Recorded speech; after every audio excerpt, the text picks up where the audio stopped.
Úsáid mu den Gaeilge sa ggólacht maiall sí teanga na tíri, Tá mu dám bródúil as an teanga agus tá mu dám bródúil a bheith ná seirbhís chuir fáil a goiste mar sí bheán na Gaeilge.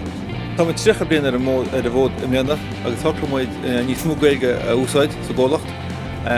Tá na bróiséir na Sainaí agus an Idirlín gá hangach na sein agus tá mu dám sasa. Na buntáistí is smú ecans muid a bheith baint úsáid an Gaeilge, bhfuil tá go leor buntáistí an, ach tá na smúna tá seaasa muid amach ó cholacht déile nachhuirean an freastalíonna muintir atá ggéire Gaeilge úsáid. Tá cantar na Gaillimhe sin cantar Gaelta tá smú sa tír, tá muid déile le muintir árainn agus tá na choúna an árainn láhann se Gaeilge. Tá stádas gá hangach ag cathair na Gaillimhe agus tá muid anródal le bheith ná seirbhís chuir fáil ópsan tí bhean na Gaeilge. Málann se customarí againn agus cuiníonn se customarí agus ní féidir lucha chuir sin.